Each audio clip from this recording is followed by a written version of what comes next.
Hey there. Tonight, we're not talking about emperors or battles or the thunder of cavalry sweeping across Asia. We're going somewhere quieter, harsher, less remembered. We're heading out onto the open steppe, where life didn't come with gold or glory, but with windburn, saddle sores, and the smell of boiled mutton. This isn't the story of Genghis Khan.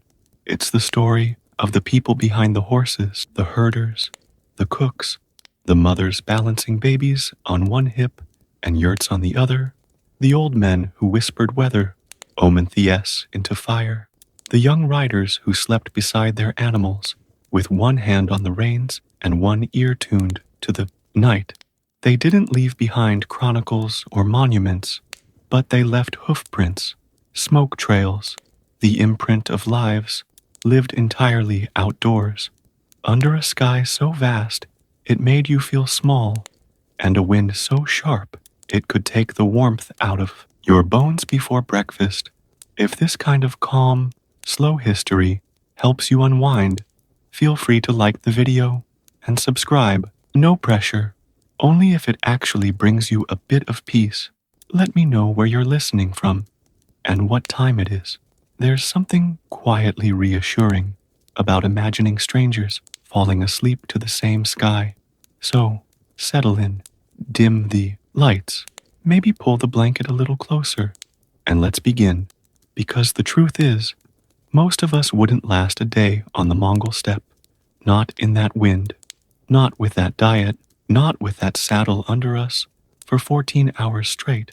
This was a world where the ground never stayed still, and neither did the people, where your house came apart and was loaded onto a cart more times than you could count, where you didn't measure time by calendars or clocks, but by the health of your horse and the smell of the grass. You didn't get rest days, you got rest moments, and even those could be broken by wolves, weather, or the rumble of hoofbeats that didn't belong to your clan. You had to know the land, every rise, every gully, every half-frozen stream, because getting lost out here wasn't an inconvenience. It was a death sentence, and your only shelter was a round tent, held together by tension, felt, and hope. This was the daily reality, quiet, hard, and almost invisible to history. But tonight, we'll ride alongside it, and maybe, just maybe, we'll begin to understand what it meant to survive under the eternal blue sky. You wake before dawn, under the leather flaps of a jeer tent in the open steppe. The wind outside hasn't stopped since last night, dry, endless, and strangely melodic, like it's humming some eternal song that only the horses understand. It's your first day with a Mongol camp, and you've already made one grave mistake. You slept in the Mongol Empire of the 13th century. Timing isn't a flexible thing. It's survival. Someone shoves aside the flap of your tent. It's your unit leader, the one responsible for this squad of 10 households. You're expected to help tend the herd today, but you've forgotten which herd. Horses, goats, sheep. The distinction matters, especially when milking's involved. Welcome to the decimal system of governance. The Mongol Empire organized everything from military ranks to postal systems into neat clusters of 10. Every 10 yurts had a leader. Every 100 had a higher one. It's all very efficient, but you are the inefficient link, and people are starting to notice. You throw on a deal, a long belted robe, awkwardly tied. Yours is a borrowed one, stiff with the scent of fermented mare's milk. Outside, the sky is already brilliant with that particular Mongolian blue, and your horse, yes, you have one, is waiting. But wait, you don't ride horses. Not really. You've ridden ponies on holiday trails, not semi-wild, shaggy steeds trained to respond to clicks of the tongue and sudden yells. You mount clumsily like a sack of forgotten vegetables, and the entire yurt cluster takes notice. A small boy, perhaps 6 years old, gallops past you effortlessly while juggling a rawhide rope. He's on his way to help with archery practice. You haven't even figured out how to sit. Let's rewind. Why are horses so central here? Because in the Mongol Empire, your horse is your car, your heater, your weapon, your taxi, and in some cases, your emergency food supply. Steppe survival required an intense, almost mystical bond between rider and beast. Mongols didn't just ride, they lived on horseback. Meals, naps, and even diplomacy happened in the saddle. Genghis Khan himself is said to have been able to sleep at a trot. Your assignment for the morning is simple in theory. Help transport water from a frozen stream back to camp. You're handed a pair of skin sacks and expected to follow the older men. But your horse doesn't trust you, and to be fair, you're not making a strong case. Within 20 minutes, you've fallen off twice, and the second time, you land in the snow tinged with wolf droppings. The elder beside you clicks his tongue, not at the horse, but at you. It's not all war and raiding, you discover. In fact, most of Mongol life was dull, gloriously, stubbornly dull. Organizing livestock, fixing harnesses, boiling mutton for the 10th time in 2 days, and debating who has the best fermented mare's milk, Arag, recipe. There are no fancy spices, no bread ovens, no vegetables, and no private sleeping quarters. Lunch is exactly what breakfast was.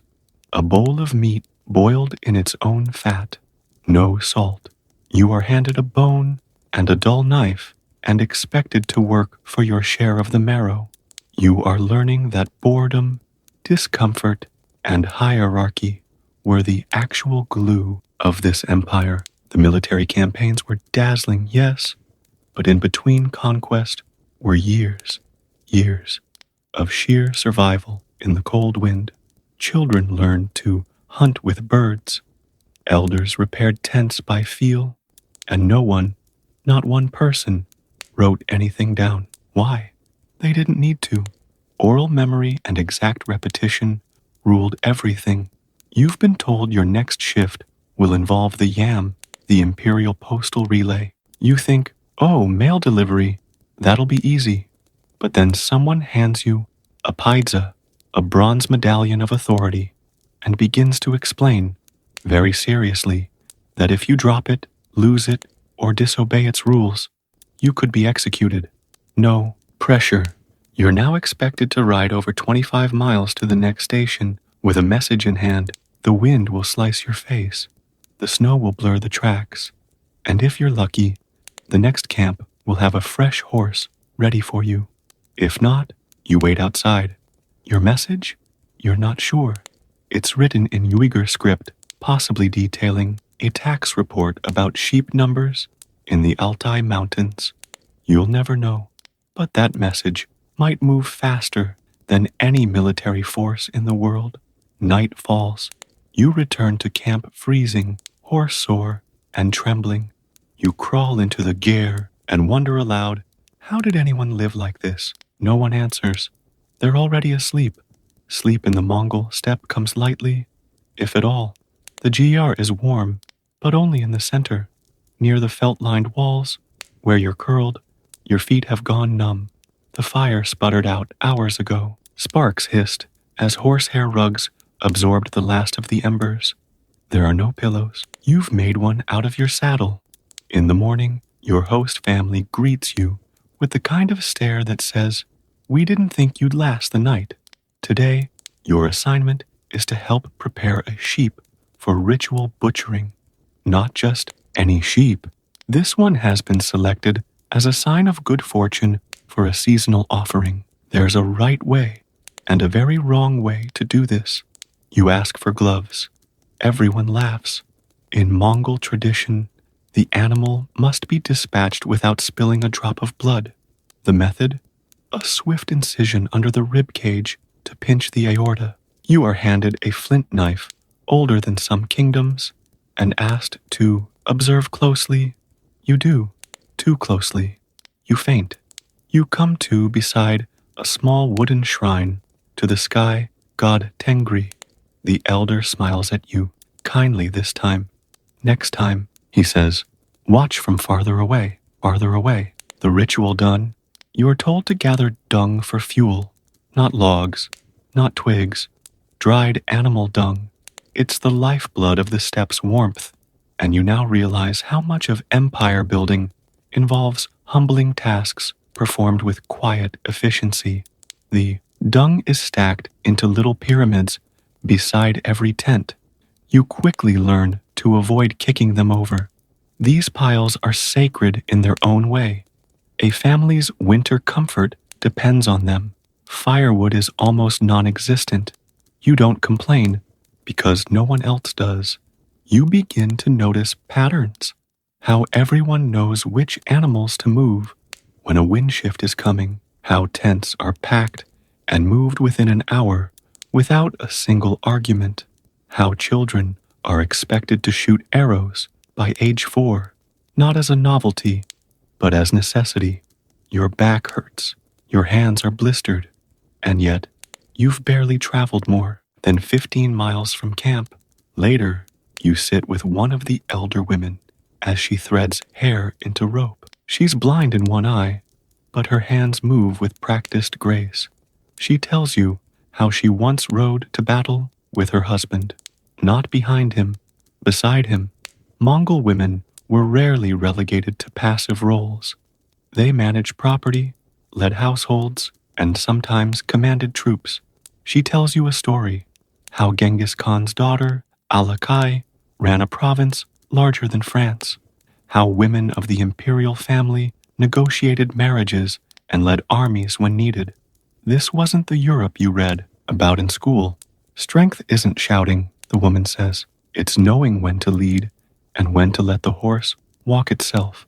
There's a silence after that, a silence filled by wind, sheep bleats, and the distant clink of someone boiling bones for soup. That night, a celebration, a wedding perhaps, or maybe a victory in some far-off raid. Details are vague. Someone has fermented extra arag, and the whole camp buzzes with sleepy energy. Drums are thumped, throats are sung. A man plays the morin kur, the horsehead fiddle, with a slow, aching beauty you did not expect. You try to ask questions, but no one slows down to explain. Mongols value movement, not discussion. Even during storytelling, they assume you already understand the unspoken parts. You don't. You watch a man juggle knives while standing on a horse. No one claps. It's expected. You realize, slowly, that you don't belong, not because they've excluded you, but because you're still trying to understand when they've already decided to act. That's the heart of the Mongol Empire. Rapid decisions, mobile life, relentless momentum. They conquered more territory in 25 years than the Romans did in 400, not because of bloodlust, but because of an uncanny ability to adapt. Horses weren't just ridden, they were trusted. Battle plans weren't drawn, they were felt. And you, still, nursing saddle sores, don't feel anything except exhausted.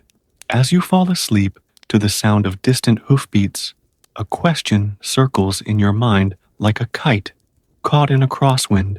How did such an unstoppable empire leave so few permanent buildings behind? Morning begins without warning.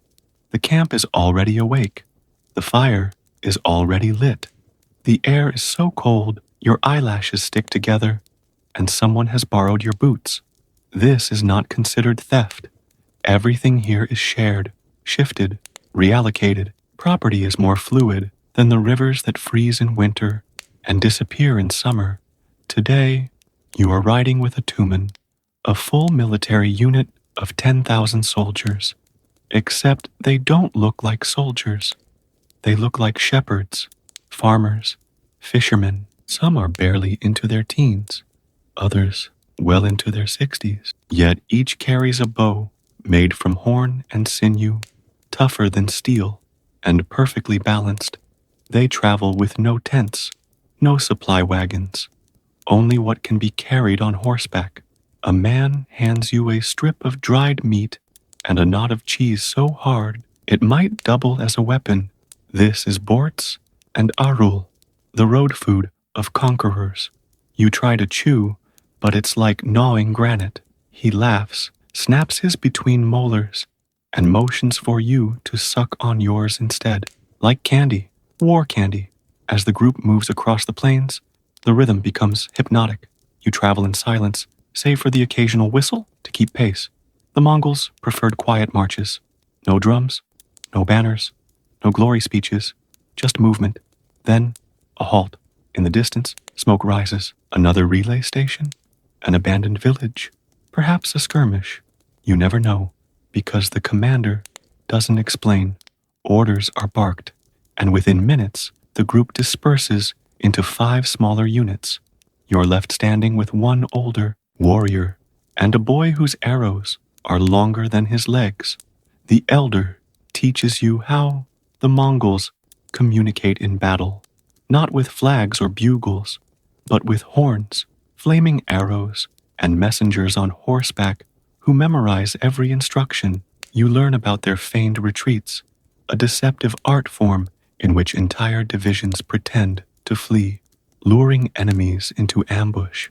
You realize this empire won not with brute force, but with planning, psychology, and relentless discipline. And that's when it hits you. There are no generals in shiny armor, no giant thrones, no speeches carved in stone. Everything here is temporary, mobile, practical, even power. You think of Genghis Khan, born as Temujin, raised in exile, orphaned, betrayed, and nearly killed more than once. His story wasn't just about conquest. It was about stitching together dozens of rival tribes using a strange blend of meritocracy, fear, charisma, and an almost bureaucratic obsession with order. Promotions in his army came through skill, not birth. A cook could become a commander. A rival could become a brother. And laws, the yasa, were recited like poems, remembered by heart, and enforced strictly. Back at camp, you hear a story whispered in the steam of a boiling pot. It's about a man who stole a goat during a famine. He was executed, not for the theft, but for disrupting the delicate balance of survival. One less goat could mean one more death in winter. Mongol justice wasn't cruel, it was calibrated. By now, you've learned to mount your horse without falling. You've figured out how to wrap your deal to block the wind. You even milk a mare without catastrophe. Progress. Then someone hands you a letter. You're told to ride west, alone, to deliver it to a distant yam station. The medallion around your neck gives you authority, but no protection. You might encounter wolves, or bandits, or snow so deep your horse sinks. But that's the test. The Mongol Empire didn't stretch from Korea to Hungary by chance. It was held together by a culture of trust in motion, discipline in silence, and survival in the mundane. And you, poor traveler, are just now learning that glory was the least important part. You ride out at dusk. The sky swirls with stars so sharp they look like they could slice the earth open. Below you, the steppe breathes. You realize there are no maps, no mile markers, no welcome signs, just the wind, the smell of cold leather, and the memory of people who moved, adapted, endured. You've lasted a day. But would you last a lifetime? It's dawn in Thebes, 1290 BCE. The sun rises like a copper coin, hot even before breakfast. You're already sweating, and your day hasn't even begun. You're not a priest. You're not a farmer. You're a scribe, an educated elite in a linen kilt, balancing status with the never-ending nuisance of ink stains and tax records. And today, you're going to copy a list of livestock so long it might outlive the pharaoh. You were trained in a house of life, not some mystical monastery, but a writing school inside a temple. Your teachers beat rhythm on your knuckles to drill hieroglyphs into your muscle memory. You remember repeating the word for grain tax So often you started dreaming in baskets and barley. Now you live on the edge of bureaucracy and belief. Scribes are everywhere, in the palace, the granary, the dockyards, and the tombs. You are the glue of the Egyptian machine. If glue had to spend most of its day squinting at papyrus under flickering oil lamps, this morning you're summoned to the estate of a minor official named Mena. He's worried someone is underreporting their oxen. You arrive with your reed pen, calamus, ink cakes, one red, one black, and a sheet of fine, brittle papyrus made from yesterday's marsh reeds. Mena greets you like a king and then immediately begins reciting names of cows. It's not glamorous, but it's sacred. Writing is how Egypt keeps order. Numbers mean offerings, taxes, favors owed. If you misplace a decimal or a hieratic curl, someone loses their boat. Later, you return to the scriptorium. The temple walls are cool and covered in spells, stories, laws, and shopping lists. Your colleagues argue about how many jackals belong in the glyph for cemetery. You pretend to care, because you're technically the junior scribe here. You take your place at the low desk, knees folded awkwardly. There's no chair, no cushion, just woven mats and a wooden pallet with slots for ink and water. Your job, to copy a passage from the Book of the Dead for a middle-class tomb that needs just enough afterlife insurance to keep the Ka from getting confused. As you work, the temple cat hops onto your scroll and paws at your ink brush. You shoo it away, but it's a minor deity in feline form, so you apologize under your breath. Outside, the heat presses like a wet blanket. You long for a breeze off the Nile, but it's market day, and all winds carry the scent of fish and honey-roasted locusts. A novice walks past, carrying 3 baskets of rushes and a scroll full of spelling mistakes. You mutter a correction, and he glares at you. One day, he'll be your boss. At midday, you break for bread, dates, and a flask of diluted beer. Eating in silence is customary. Conversation is saved for scribal debates about which verb form the gods prefer. Later, you help tally donations to the temple. Bundles of garlic, linen bolts, and perfume in alabaster jars. You're not just writing, you're verifying. One mistake could offend a priest, delay a ceremony, or worse, provoke an audit by the overseer of offerings. And audits, in Egypt, are divine matters. As the sun dips low, casting golden stripes across limestone courtyards, you finish your last task, inventorying the palace library. It's not shelves of books, but scroll jars stacked like beehives. You find one labeled Treatise on Proper Toe, wrapping for mummification. It hasn't been checked out in years. You quietly make a note to borrow it later. You walk home slowly. Your hands are stained with red ink. Your legs ache from kneeling. But you've preserved laws, guided souls to the afterlife, and maybe, just maybe, saved Mena from ox-related disgrace. As you pass through the city gate, you hear a child reciting glyphs to their mother, and you smile. The day is over, but the script never sleeps. The second day begins with a knock on your wooden door. Not a visitor, but a summons. You're to report to the Valley of the Kings. A tomb needs text, and you're one of the few scribes trusted not to accidentally doom a soul with a sloppy determinative.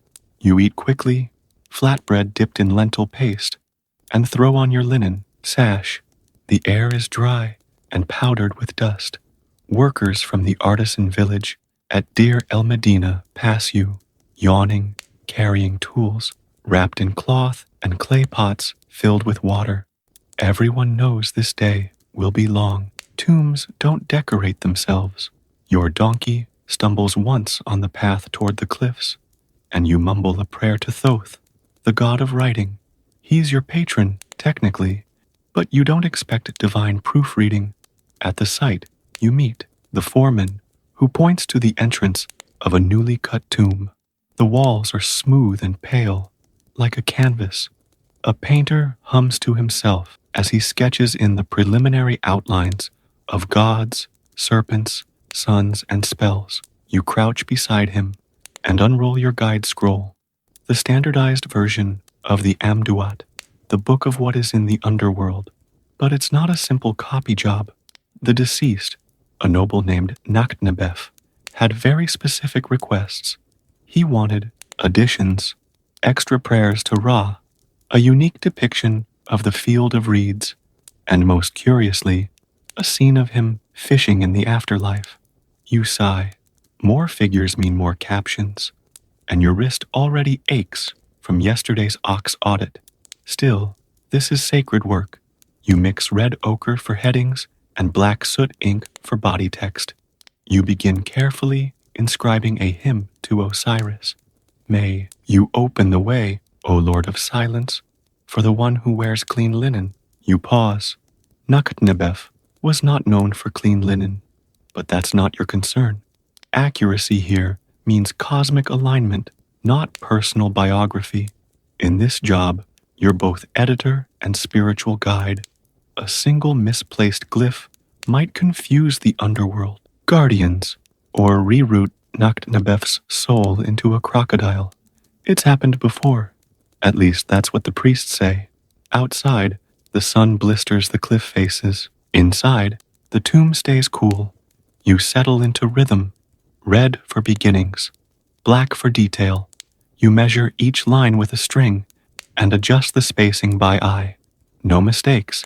If you err, you must sand the plaster, reapply gypsum, and start again. You're joined by another scribe, Setau, older and mildly condescending. He examines your work and snorts. Your glyph for divine is too narrow. It'll look like fisherman if you keep that up. You clench your teeth. He's not wrong. But still, over lunch, you sit outside, watching workers carve new niches for burial goods. The noise is endless. Chisels, shouting, laughter, coughing from dust. A boy walks past carrying a mummified cat for placement in a nearby offering room. You don't ask why. You've learned not to. As afternoon passes, you continue your wall. Transcription. Now moving on to Nakhnebef's autobiographical section. Here, the absurdity begins. I gave grain to the hungry, sandals to the shoeless, and my heart to Mott. You know for a fact, Nakhnebef once underpaid every farmer in his province. But still, the script flows. In Egypt, truth was not always factual. It was ideal. To live forever, you had to deserve it, at least on paper. As evening approaches, your hands are shaking. You've written over 1,000 hieroglyphs today, each with specific proportions. One slip, and the whole spell might need to be redone. Setau peers over your shoulder again. This time, he says nothing, just nods. Later, as you gather your materials, you notice one glyph you forgot to finish, the Eye of Horus. You'll need to return tomorrow. You make a note, place your scrolls in a reed case, and head home through the deep, violet dusk. You pass the Nile on your way. Ferrymen shout to each other in the distance. The water glows like poured copper. You reflect for a moment on how many lives and afterlives are held in ink by your hand. Scribes are not warriors. They don't build pyramids or carry spears. But without them, no name is remembered. No soul finds its way. No offering reaches its God. And tomorrow, you'll come back to finish one eye. One unfinished glyph that could change the afterlife. The morning light breaks gently over the cliffs of Thebes, painting the stone in dusty gold. You rise with a familiar stiffness in your back, your fingers already curling as though gripping an invisible pen. Today, you will finish what you began, a tomb text that may last thousands of years longer than the man it was meant to honor. You return to the Valley of the Kings with reed pens in your pouch and the unshakable feeling that one missing glyph might unravel eternity. The Eye of Horus, half finished on a western wall, waits in silence. You've dreamed about it twice now, once winking, once weeping. Nakhnabev's tomb is quiet this morning. The workers are still hammering away at a neighboring chamber, and Setao is nowhere to be seen. You prefer it this way. The absence of judgment makes your brush steadier. You sit cross-legged and begin again. The glyphs flow from your hand, curved lines for offerings, angular strokes for kingship, looping spiral for eternity. Finally, you return to the unfinished eye. One bold stroke for the eyebrow, a careful arc for the iris, a precise flick for the teardrop. Done. You exhale slowly. It's not just a decoration. The Eye of Horus, or Wedjut, is more than a symbol. It represents wholeness, protection, cosmic order. Every part of the eye corresponds to a fraction of the senses. The pupil, sight. The brow, thought. The spiral, smell. Leave one out and balance is lost. Balance, Mot, is everything to you. As a scribe, your entire existence orbits around it. Mot is not just truth, it's order, harmony, the invisible string that ties the world together. The river must rise and fall. The king must give and take. And the scribe? The scribe must record all of it faithfully, no matter how tedious. Later, you're summoned to the temple granary. The floodwaters are receding, and someone must calculate how much grain was lost or hidden. You walk past long rows of baskets piled like miniature pyramids. Every family, every field has a quota, and every discrepancy becomes your problem. You spend hours listening to complaints. My plot was eaten by hippos. My neighbor stole my irrigation channel. My wife counted the baskets wrong. You record each claim with the dispassion of a statue. Facts, not feelings. The numbers must add up, because the temple's balance sheet affects everything. Taxes, offerings, workers' pay, even whether or not the gods are properly fed. You wonder if there's a god of paperwork. If so, they owe you an offering. By late afternoon, the light has turned soft and hazy. You return to your district, where a new apprentice is struggling to ink his name properly. He keeps forgetting the feather stroke in the word for scribe, so it comes out meaning basket maker. You correct him gently. Without the feather, you're weaving rushes, not wisdom. He laughs, and the two of you sit side by side, sketching the same glyphs over and over again. You think back on your first year, how hard it was to remember that bread needed a different angle than praise, or that mouth and speech could be easily confused if you weren't careful. You made those mistakes, and someone corrected you too. Now, you're the one shaping the future of thought, one inked line at a time. Night falls again, cool and mild. The city hums with evening sounds, flutes in the alleys, prayers from open windows, the distant thump of pestles grinding grain. You light an oil lamp, open your ledger, and begin the final task of the day. Copying a proverb, you choose an old favorite, one passed down for generations. The scribe who learns well becomes the voice of the past and the guide of the future. You write it slowly, carefully, one final brushstroke of black ink curling into the shape of memory. Tomorrow, you'll count more grain. You'll smooth more papyrus. You'll probably correct the apprentice again. But tonight, you rest knowing that, boring as it may seem, every line you draw holds up the weight of time. You're not supposed to be here, not officially, anyway. You are Flavia, daughter of a freedwoman, born in the shadow of Rome's arches. Your mother sold olives near the baths of Agrippa. Your uncle carried lead piping for the Aqua Claudia, And you? You learned early that the quickest way to be useful was to carry a wax tablet and listen more than you spoke. Now, at 23, you spend your days walking the length of an aqueduct under repair. Part clerk, part runner, part quiet observer. No one asked you to do it. No one stopped you either. That's how most things work here, in the underlayers of empire. The aqueduct isn't some pristine marble ribbon. It's a dusty, moss-covered giant, groaning under the weight of time. This one snakes from the Sabine hills, delivering water to Rome's poorest districts, where fountains drip more slowly and pipes clog with lime. Today, there's been a collapse outside Tibur. A worker fell in. Your job is to document the damage and deliver measurements back to the curator aquarium, Rome's water official. You wake early, before sunrise. The men who haul the stone are already at work, their tunics stiff with old mortar.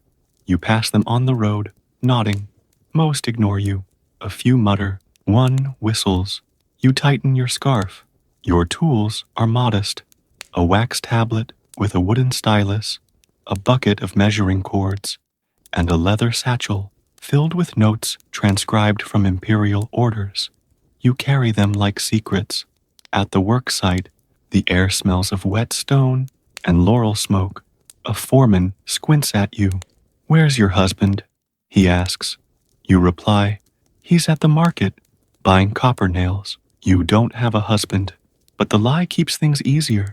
Fewer questions, more room to move. The collapse is worse than reported. 3 arches down, the channel lies cracked. It's specus, the hollow where water flows, choked with rubble. A clay pipe protrudes like a broken arm. You record the details carefully. 1 full arch fallen, 2 auxiliary stones dislodged, lead seal split at the joint. Laborer calls down from the scaffolding. You writing poetry down there. You smile without looking up.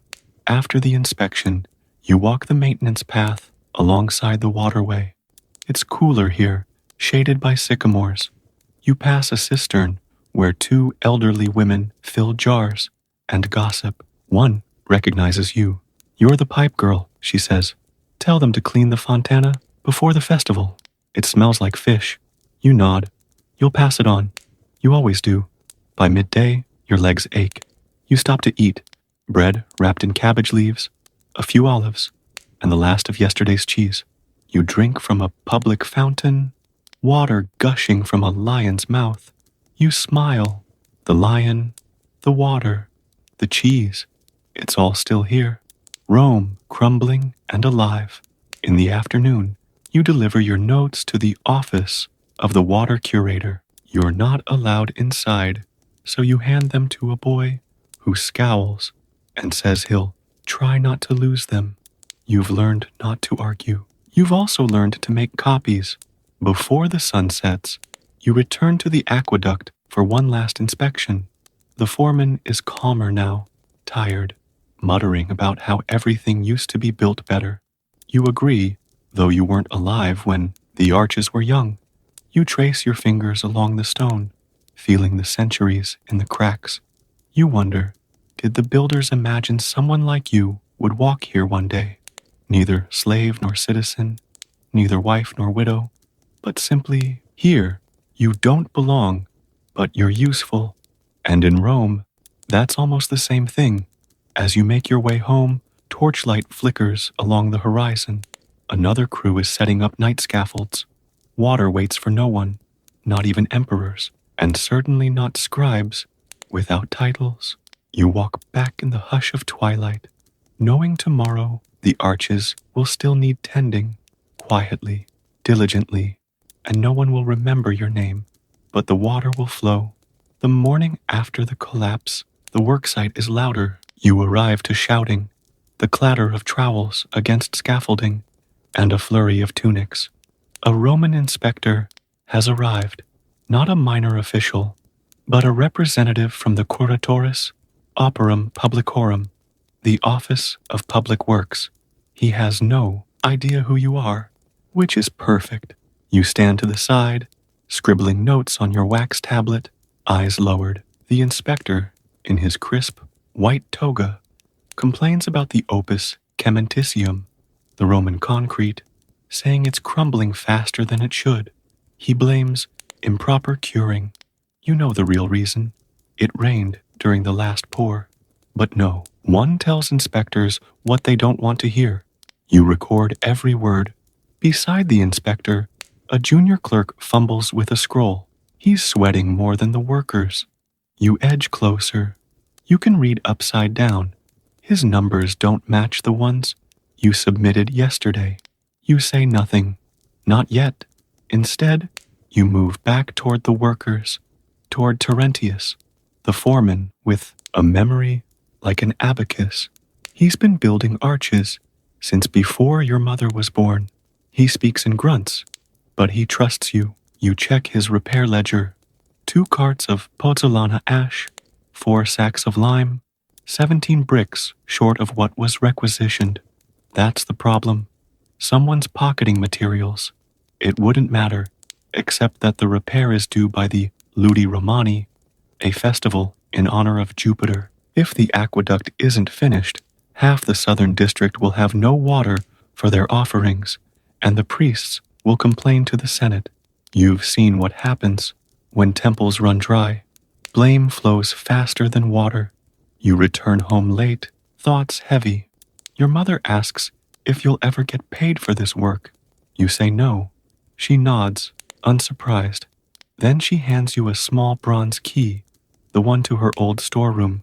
I used to keep accounting scrolls there, she says. Before I had you. Maybe it's time someone used them again. You don't sleep much that night. At dawn, you unlock the storeroom.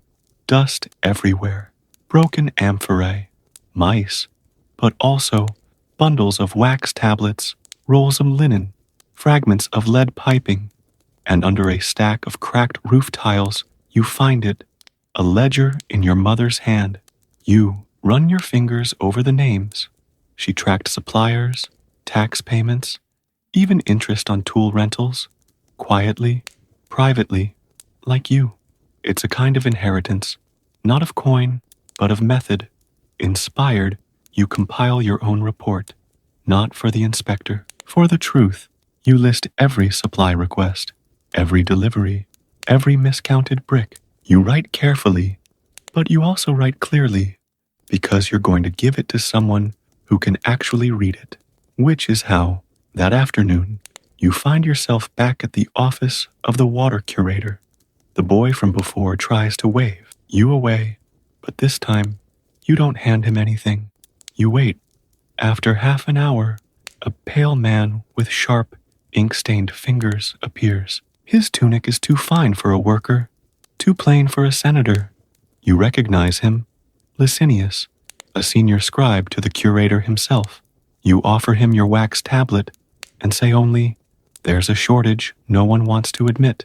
He frowns, reads it, then reads it again. Then he nods. "This is useful," he murmurs. "Come back tomorrow." You don't know what that means. Promotion? Interrogation? Nothing? But you leave lighter. That night, you climb up onto the aqueduct, high above the workers. You sit with your legs dangling over the edge, watching the stars blink on one by one. The air smells like wet stone again, the kind that tells you rain is coming. You think of water, how it flows silently through dark tunnels, over vast distances, never seen, only felt, and you wonder how many women have kept Rome's arteries flowing, unseen, unthanked, and utterly essential. The day begins with rain, rare, but not unwelcome.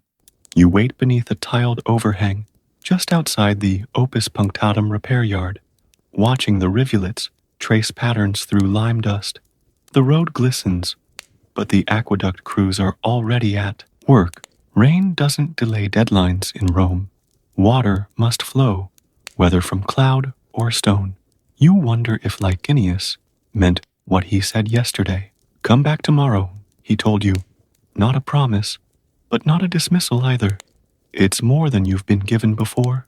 You make your way to the yard near the Porta Tiburtina, where the repair materials are counted, recounted, and mysteriously misplaced. You know the rhythm now.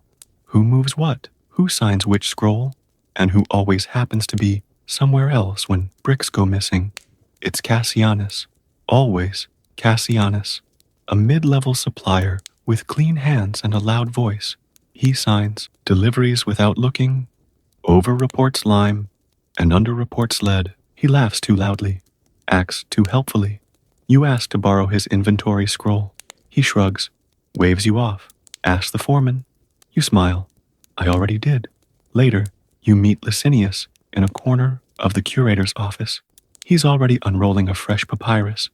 Your wax notes laid out beside him. He's copied your data, formatted it properly, added dates and seals. It looks official now. Real. You were right, he says. There's theft, possibly fraud. Cassianus will be dealt with. You nod, unsure what to say. Licinius doesn't. Thank you, exactly. That's not how these things go. But he pauses, then offers something better. A stack of blank tablets and a reed pen, freshly cut. Not a gift, a recognition. If you're willing, he says, we could use someone who watches the workers and understands the system. You accept without smiling too much. There's still work to do. By midday, you're back on site, ankle deep in mud, counting bricks for the final repairs. The damaged arch is rising again, stone by damp stone. Terentius grunts at you with something that might be approval. You don't need his words. You've earned your place. When the final stretch is sealed, water is re-released into the channel. A faint rush echoes through the stone like distant applause. You walk alongside it, hand brushing the wet wall just to feel the proof. That evening, you climb again, your ritual now, to the top of the aqueduct. The clouds have broken, and the city glows beneath you. Domes, laundry lines, smoke from cooking, fires. The river in the distance, like a black ribbon stitched through the land. You sit alone, not lonely, just still. Below, Rome lives because people like you show up. Not the generals, not the poets, not the marble statues, the brick counters, the copyists, the quiet ones with ink under their nails. Your name won't be carved on a triumphal arch. No festival will honor your notes. But for the first time, the water flows again where it didn't before. And maybe that's enough. You close your wax tablet, press the stylus gently into its groove, and walk down as the stars bloom overhead, each one as unnoticed and as necessary as you. You've never touched silk like this before. You've held silk before, yes. Rough rolls at the market, faded cuffs on elders, maybe a prayer banner or two. But this is imperial silk, robes made not just to impress, but to speak, to the court, to the heavens, to every trembling servant who dares to touch it without gloves. And today, you've been assigned to wash one.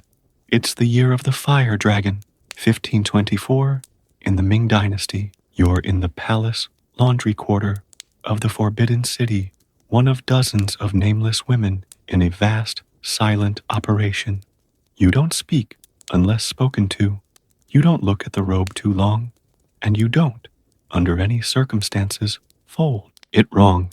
This robe belonged to an imperial prince, worn during a festival 2 weeks ago.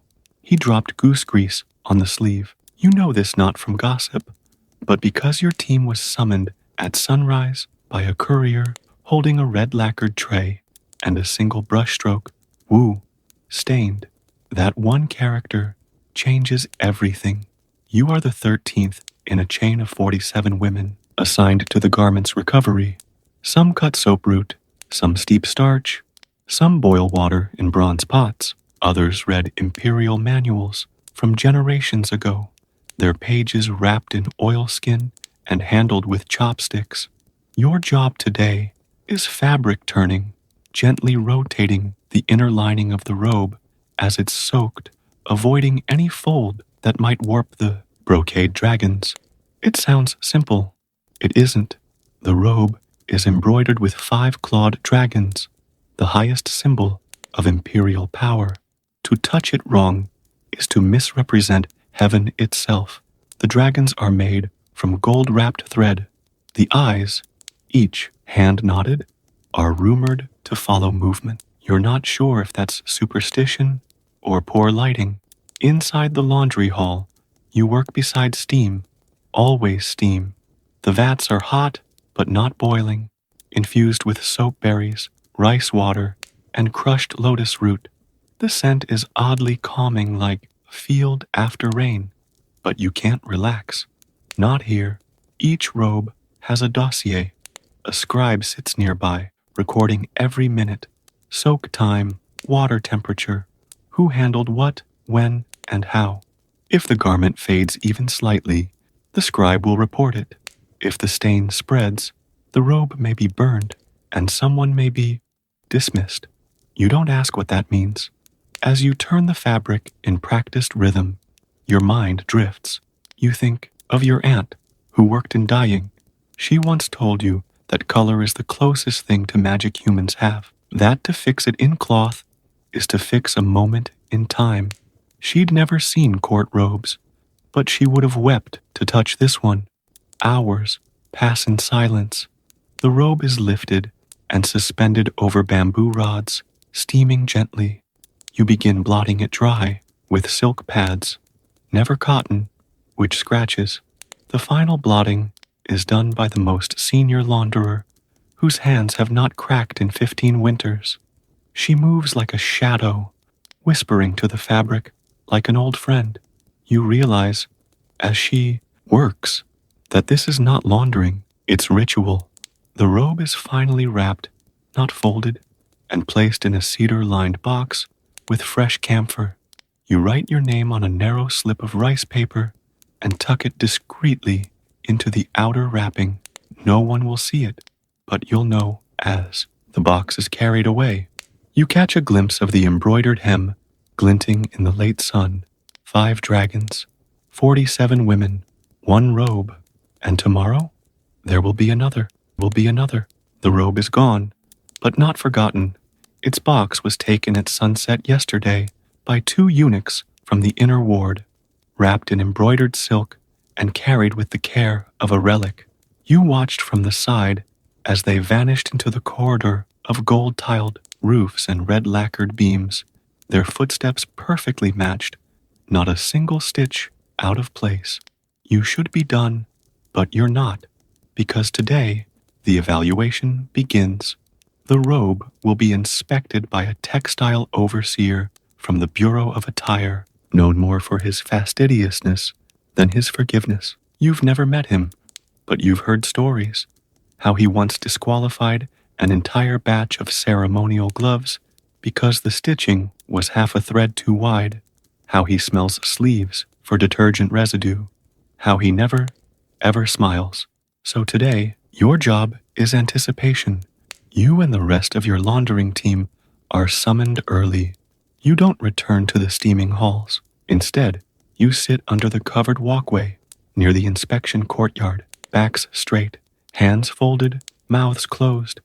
Your supervisor paces like a general before battle. At mid-morning, a runner arrives. The robe passed visual inspection, but the overseer noticed a faint scent. Not soap root, not lotus, something unfamiliar. There is concern it might be sandalwood, which the imperial tailor strictly forbids near gold thread garments. The supervisor blinks, then barks orders. All handling records are reviewed. You watch as your name is traced back to stage 3, inner lining rotation. No scenting, no oils, just silk, water, and gravity. Still, the implication lingers. If anything unusual touched the robe, the source must be found. You retrace your steps in your head, the tub, the cloth pads, the drying rods. Then it hits you. The gloves. You borrowed a pair from the adjunct stores. Older, stiffer, faintly scented with cedar and something else. You didn't question it. You never imagined they might leave behind a trace. You step forward, quietly. You speak only when addressed. I handled the inner lining. The gloves may not have been standard. The supervisor doesn't react. She merely notes it. That's worse than shouting. You're dismissed for the day, not as punishment, but as protocol. You're told to remain in your quarters. You nod, leave, and do exactly that. But you don't rest. You can't. You sit by the lattice window, watching sparrows dance across the tiled roofs, wondering what happens to someone whose handling taints a robe worn by a descendant of heaven, even unintentionally. You sleep lightly, unsure what tomorrow will bring. But in the morning, you're summoned again, back to the laundry halls, back to the steam. And that's when you learn the scent wasn't from your gloves. It was from the storage cedar, rubbed too freshly along the inner rim of the transport box. The overseer apologized to the robe, not to you. But your supervisor places a folded cloth in your hands as you return to your station. New gloves, unscented, linen-lined, yours to keep. You say nothing. You just bow. And then you get back to work because another robe has just arrived. This one belonging to the Empress Dowager herself, with 6 phoenixes embroidered across the sleeves, each stitched with 1,000 micronauts of gold and kingfisher blue. And it is, naturally, stained. The phoenixes look like they might fly off the sleeves. 6 of them, wings outstretched, each composed of tiny silk knots, gold coils, and the shimmer of kingfisher feathers, so bright they seem alive. You've never seen a robe like this one. Few have. It belongs to the Empress Dowager, the most powerful woman in the empire. The stain is on the hem, not large, not dark, but unmistakable. A crescent-shaped mark in the sky-blue border, almost certainly from plum paste. Rich, oily, and notoriously difficult to lift. You are not the only one who steps back when the lid is opened. Even the most senior launderers pause for half a breath, not from fear, from reverence. This isn't just fabric, it's status, law, order, and now it's your responsibility. You've been reassigned to Section 5, the most trusted phase, responsible for post-wash restoration. Normally, this would be someone else's task, but your gesture of honesty with the gloves last week, that didn't go unnoticed. So now, here you are. You sit cross-legged with the Empress Dowager's sleeve in your lap, sunlight catching on every bead of dew stitched into the clouds. You work silently, holding your breath each time your brush touches the fabric. You're not scrubbing, you're coaxing. Water, dabbed with rice paste, then soap root foam, brushed in slow, circular strokes, using a tool carved from willow. Finally, a piece of unspun silk, soft as mist, rolled gently over the stain. You repeat this 10 times, over hours. The stain fades, then returns when dried. The thread darkens slightly, enough to be noticed, but not enough to justify full re-dyeing. That would be riskier. So, the chief launderer makes a call. Embroider over it. You bring in the silk box of restoration threads. Every shade is catalogued and sealed. Your task is to match the existing blue with a single new stitch, no wider than a fingernail, so subtle it vanishes into the original design. You breathe slowly, thread the needle, begin. Each stitch is a heartbeat. When it's done, no one claps, but the master scribe nods. The robe is passed to the couriers. It will be worn again in 3 days for a moon viewing ceremony in the imperial gardens. The next day, you are summoned, not to the laundry halls, but to the Bureau of Internal Works, an administrative wing near the Empress's court. You walk past painted beams and bronze bells, your feet echoing in a world you've never entered. A woman in high-ranking robes greets you, not kindly, but not coldly. She asks your name, then your age, then how long you've worked in the laundry. You answer simply, honestly. She unrolls a scroll. You've been recommended for clerical apprenticeship in fabric record keeping, a ledger post. You'll no longer launder. You'll document. You nod slowly. You bow. But inside, strange feeling rises. Not pride, not relief, just movement, a step forward. That evening, you return once more to the laundry wing, not to work, but to say goodbye. The steam still rises. The chatter still buzzes. Another robe has arrived, another stain to lift, another legacy to preserve. Stitch by careful stitch, you watch the junior girls, nervous, eager, unaware that in a few months their hands will know more about the world than most officials ever will. You leave your gloves folded by the door. Someone else will need them. Outside, the night air carries the faint scent of soap root and plum blossom. You breathe deeply and walk slowly through the tiled corridors. You will no longer wash the dragons or phoenixes, but now you will write their stories down. It is late autumn in Goryeo, sometime around the year 1137, and the rice fields are sleeping. The harvest is over. The paddies that once shimmered with green now lie cracked and brittle beneath a pale sky. You are a farmer's daughter in a village east of Gyeseong, and for the first time in months, there is time, not rest, not quite, just space between urgencies. You rise before sunrise, as always, even though the fields no longer demand you. The first frost has left filigree patterns on the thatch roof above you. Inside the house, your younger brother still sleeps beside the clay stove. Your mother is already boiling barley water. The village is quiet, in a way it never is in summer. No calls from the terraces, no splashing oxen, just the low scrape of brooms and the occasional bark of a dog. You step outside and inhale the season. The air smells like pine smoke and fermentation. Your neighbor is making kimchi. Everyone is. Giant earthenware jars line the alleyways, half buried, filled with cabbage, garlic, ginger, and chili. The jars are sealed with flat stones. You wonder which batch will mold first. Everyone pretends they know the secret to avoiding it. No one really does. Your father used to say, the time between rice seasons was for three things: repairs, rituals, and remembering. Today, it's repairs. You help patch the roof first, layering dry straw and tying it with willow cord.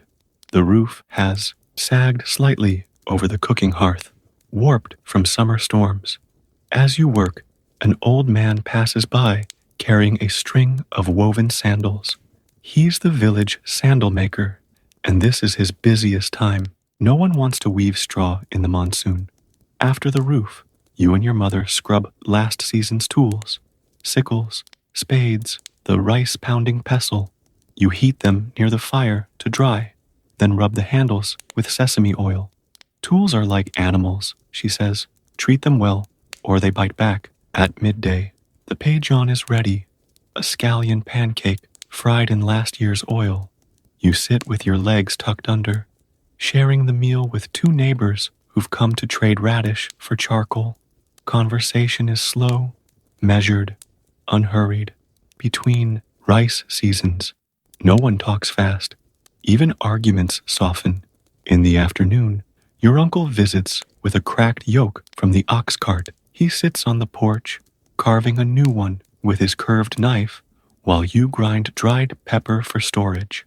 Every few minutes, he tells you what you're doing wrong, then laughs and waves you off.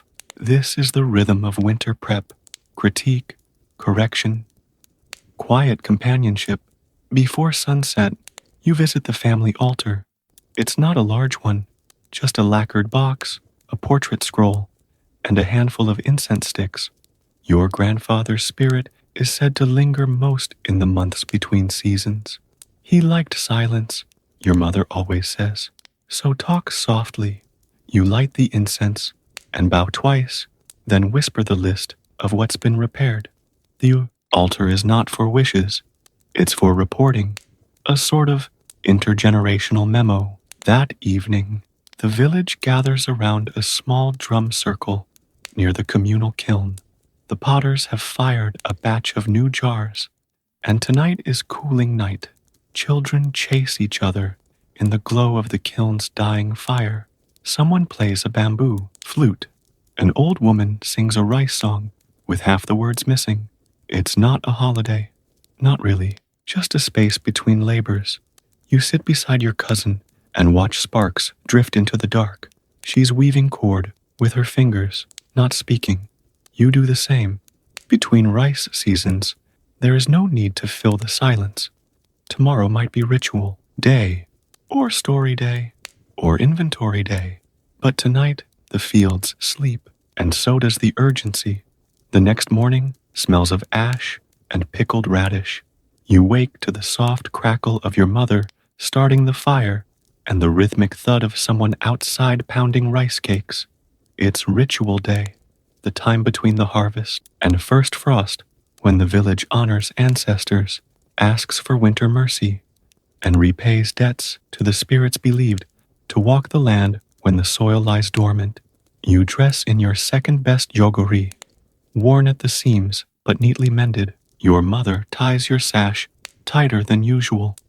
Not everything clean is new, she says, but everything respectful must be clean.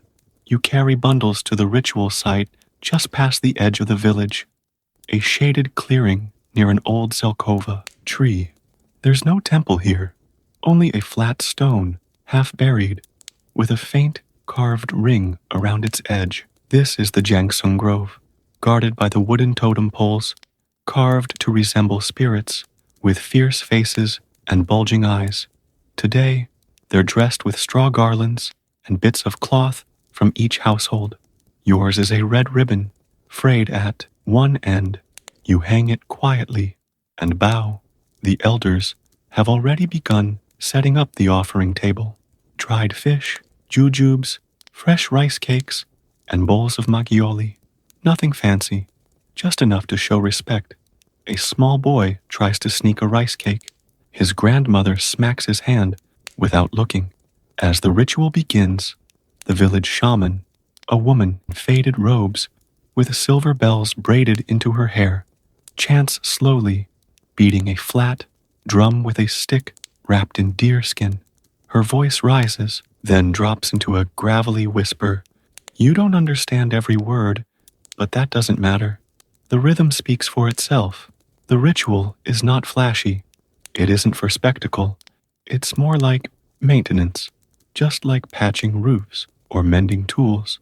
It's part of keeping the world intact, of reminding spirits and people alike that things are cared for.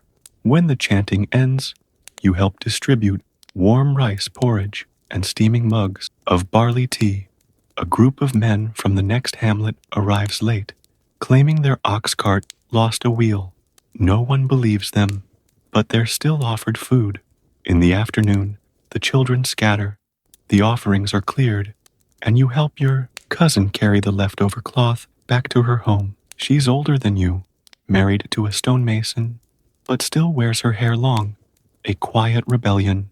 Along the way, she tells you that a monk visited her village last spring and taught her to read a little, just the market signs, just enough to know who's cheating whom. I'll teach you, she says. Next planting season, when the days are long again, you nod, knowing full well there may not be time, or privacy, or even a brush to spare, but it's something to hold on to. That evening, the air grows sharp. Cold slips into your sleeves, the kind that stays even when you move.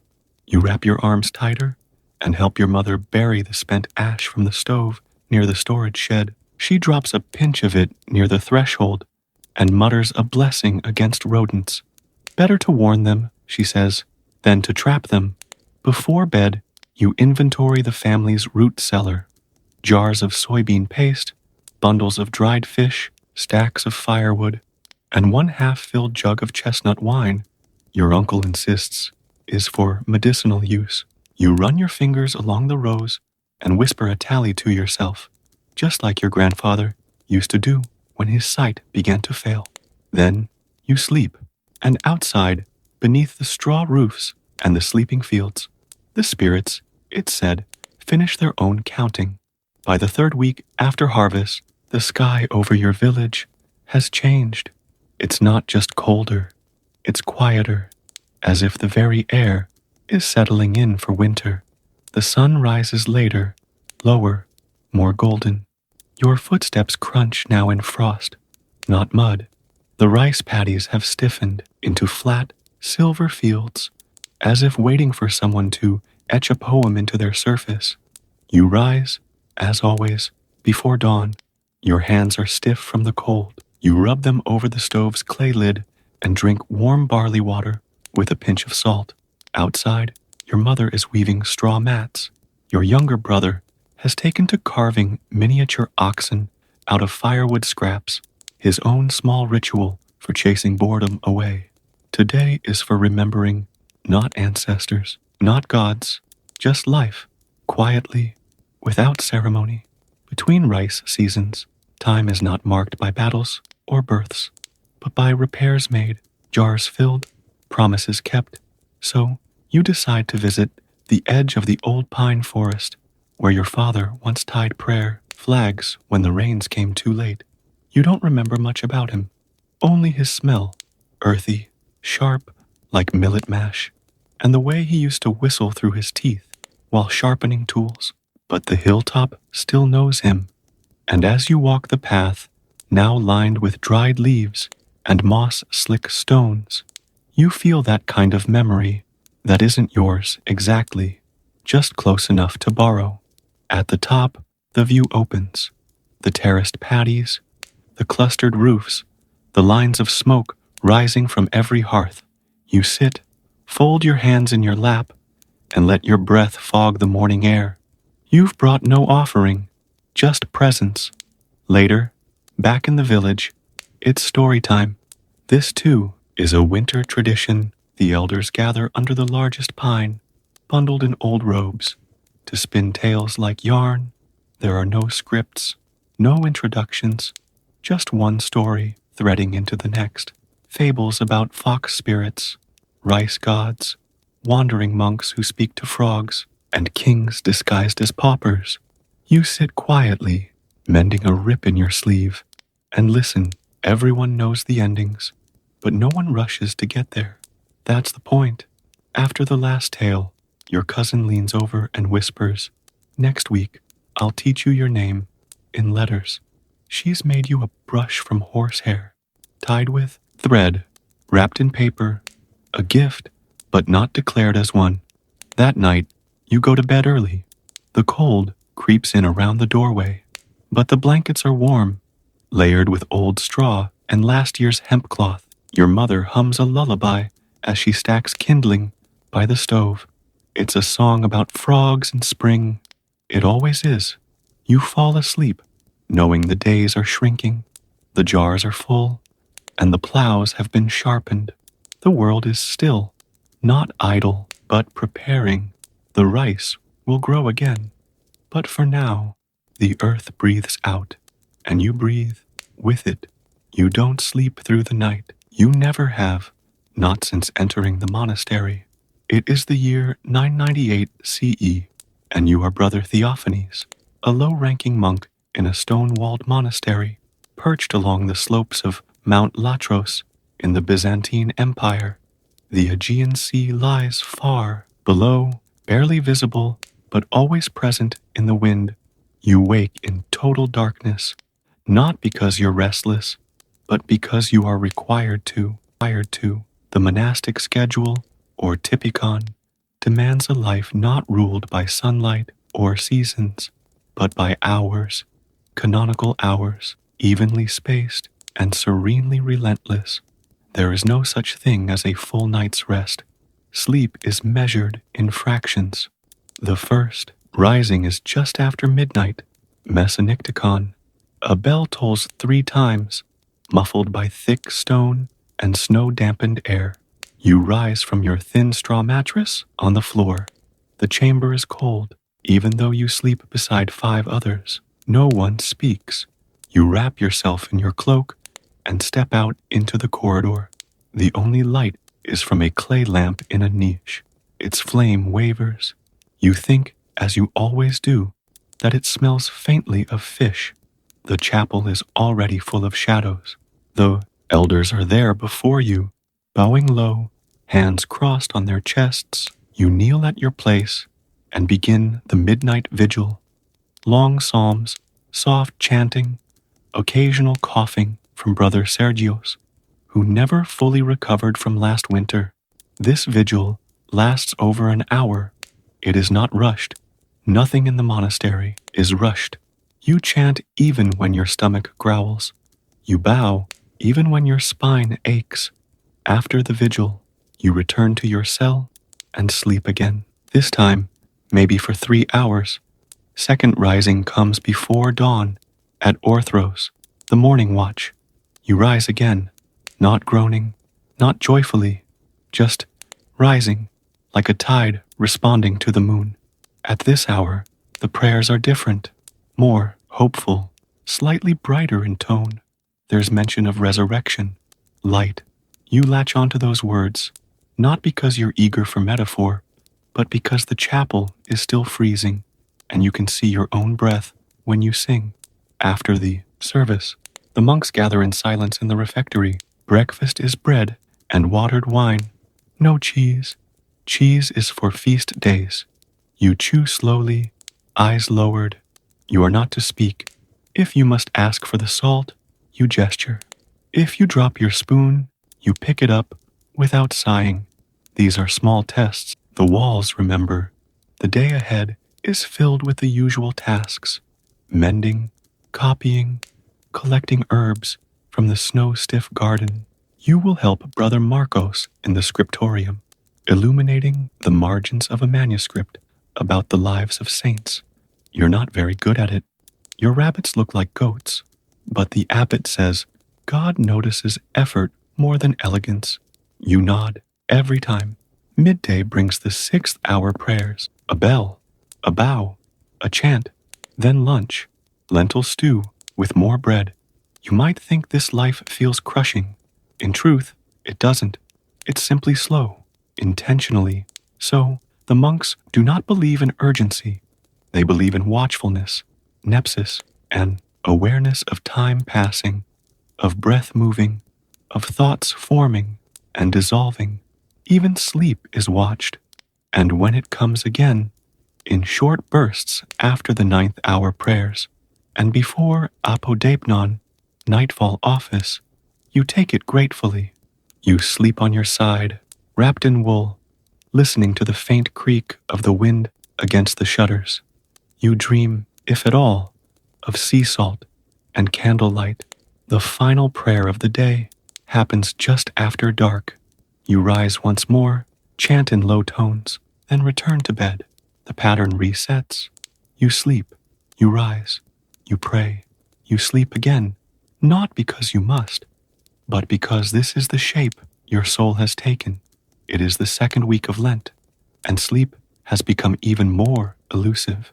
You, Brother Theophanes, are thinner than you were in autumn, not just from fasting, but from the nature of monastic time itself. In the world outside, time is measured in harvests and coins. Here, it is measured in bells, bowing, and rest taken in fragments. This morning, after Orthros, the abbot spoke of watchfulness again, how the devil prowls in the hours when monks grow careless or sleepy. You didn't argue, but deep inside, you wonder if even demons sleep more than you. You try not to resent the bells, but they come so often. At terce, the 3rd hour, you were helping in the herbarium. Winter's grip has loosened, and you were tasked with cleaning the wooden drying racks for spring's first cuttings. The rosemary is almost ready. The monk beside you, Brother Kyriakos, says it clears the mind. He's been awake 3 days longer than you, and you're not sure he's noticed. After the 3rd prayer hour, there is silence, not ceremonial silence, but the kind that reminds you how far you are from cities. No carts, no footsteps, just the crackle of wood and the occasional rustle of parchment In the scriptorium, you find yourself nodding during transcription. The psalms begin to blur. The lines loop into one another. You write, "He makes me lie down in green pastures." But your mind translates it to, "He lets me nap under the fig tree." You quickly scratch it out and start again. At lunch, 6th hour, there is stewed turnip and a single dried fig. No words, only the scrape of bowls and the soft creak of old knees against wooden benches. You notice the elder monk across from you has fallen asleep in his spoon. No one wakes him. After the meal, a short rest is allowed, 30 minutes at most. This is not a luxury. It is prescribed, but it doesn't come easily. You lie down on your mat, the air still holding the scent of old incense and wood oil, and try to trick your body into deep rest. Your mind flutters like a loose page. You think of your sister, who once told you that the sea helps her sleep, that the rhythm of the waves folds time into something soft. You haven't seen the sea in months, only its wind. By nuns, the 9th hour, you are outside, helping repair the goat fence after last week's storm. Brother Petros hammers wooden slats in rhythm with a psalm under his breath. He forgets words, substitutes new ones, but keeps going. It's how monks remember and forget at the same time. Later, the chapel bells ring for vespers, and the day begins its descent into darker liturgy. You chant softly, the candles sputter. One monk's voice cracks on the Kyrie, but no one minds. Weakness is part of the offering. When you return to your cell, there is time for sleep. Not long, maybe 3 hours. You lay your cloak over your body and press your forehead to the wooden beam above your bed. It is smooth from the touch of countless monks before you. Hundreds, maybe. You wonder how many of them also whispered, "Just a little longer." But the bells never wait, and neither does the night. The bell wakes you again. It is still night. You rise. Again. You do not ask yourself why. Not anymore. The bell rings because it must. You rise because you must. There is no drama in it, only rhythm. You light the clay lamp, shielding the flame with your sleeve. The corridor is cold, but your bare feet have toughened. You move silently, passing Brother Stephanos, who no longer uses a cane. His gait is slow but steady. He says pain, walked upon long enough, becomes prayer. You believe him. Tonight's midnight office is longer than usual.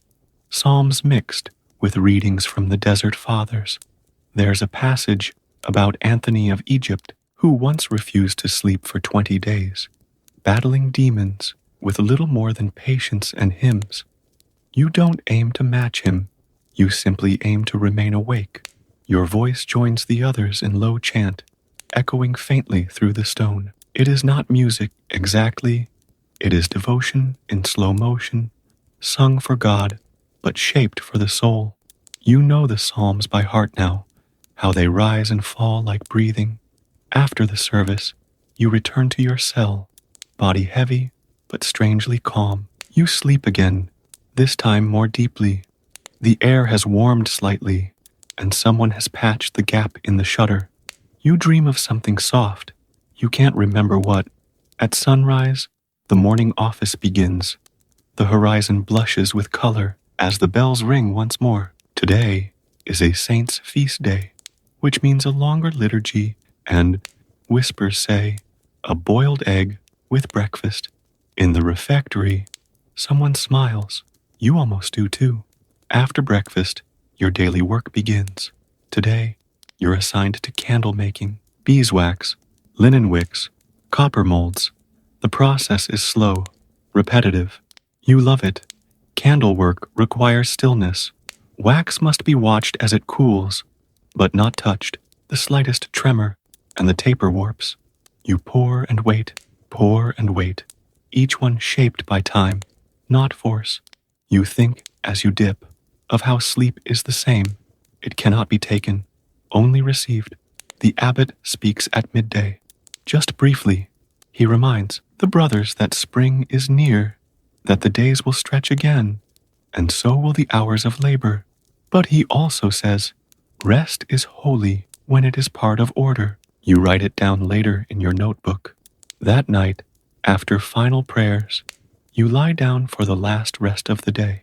Your body aches, but it no longer resists the schedule.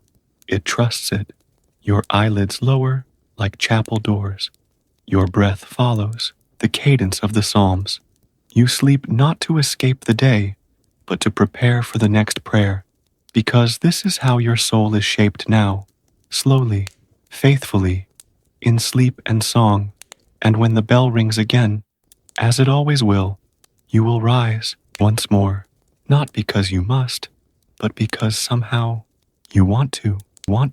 History remembers the empire, the thunder of hooves across continents, the khans in fur-lined tents, the red lines drawn across maps by conquest, but it forgets the ones who held the reins from dusk until dawn, who patched their saddles in the dark with numb fingers, who stitched torn tents against winds that could peel skin from bone. It forgets the herders who knew every hoofprint, the mothers who packed and rebuilt homes 10 times a year, the children who learned to ride before they could read. These weren't generals. They weren't warlords. They didn't leave behind chronicles or coin, but they kept the herds alive when everything else faltered. They moved with the seasons, read the sky like scripture, endured hunger, wind, and silence.